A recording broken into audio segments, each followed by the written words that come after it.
നമ്മുടെ ലൈഫിൽ നമുക്ക് ഏറ്റവും ഭയമുള്ള അല്ലെങ്കിൽ വേദന നൽകുന്ന ഒന്നാണ് നമ്മുടെ പ്രിയപ്പെട്ടവരുടെ മരണം, അല്ലെ? പെട്ടെന്നൊരു നഷ്ടം ഉണ്ടാകുമ്പോൾ നമ്മളിൽ ഉണ്ടാകുന്ന ഇമോഷണൽ റെസ്പോൺസ് ആണ് ഗ്രീഫ്. ഈ ഗ്രീഫിന്റെ 5 സ്റ്റേജുകളിലൂടെയാണ് ഈ നഷ്ടം സംഭവിച്ച ഒരു വ്യക്തി കടന്നു പോകേണ്ടി വരിക എന്നാണ് പ്രശസ്ത സൈക്യാട്രിസ്റ്റ് ആയിരുന്ന എലിസബത്ത് കുബ്ലർ റോസിന്റെ സിദ്ധാന്തം.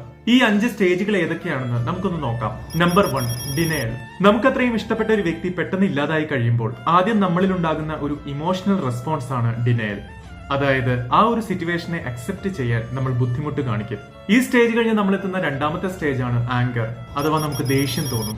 ആ ദേഷ്യം ഒന്നുകിൽ സമൂഹത്തോടാകാം, നമ്മുടെ വിശ്വാസങ്ങളോടോ ദൈവത്തോടോ ആകാം. എന്തിന് എനിക്കിങ്ങനൊരു വിധി തന്നു എന്നിങ്ങനെയുള്ള ദേഷ്യമായിരിക്കും ഈ സ്റ്റേജിൽ ഉണ്ടാകുക. മൂന്നാമത്തെ സ്റ്റേജ് ആണ് ബാർഗൈനിങ്. നമുക്ക് ഇഷ്ടമുള്ള ഒരാളെ നഷ്ടമായി.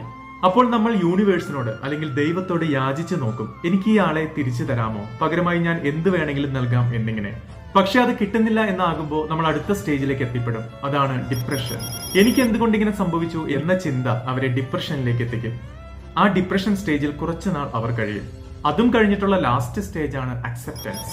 ഒരിക്കലും അവരെ ഇനി തിരിച്ചു കിട്ടില്ല എന്ന് മനസ്സിലായി കഴിയുമ്പോൾ ആ ഒരു സിറ്റുവേഷനോട് അവർ ഇണങ്ങിച്ചേരും. തന്റെ ജീവിതവുമായി അവർ മുന്നോട്ട് പോകും. ഇതാണ് എലിസബത്ത് കുബ്ലർ റോസ് ഡെവലപ്പ് ചെയ്ത 5 സ്റ്റേജസ് ഓഫ് ഗ്രീഫ്. എല്ലാവർക്കും ഞാൻ ഈ പറഞ്ഞ ഓർഡറിൽ തന്നെ ഗ്രീഫ് റെസ്പോൺസ് ഉണ്ടാകണമെന്നില്ല. പക്ഷേ അവർ എന്തായാലും ഈ സ്റ്റേജുകളിലൂടെയെല്ലാം കടന്നു പോകുന്നുണ്ടാകും.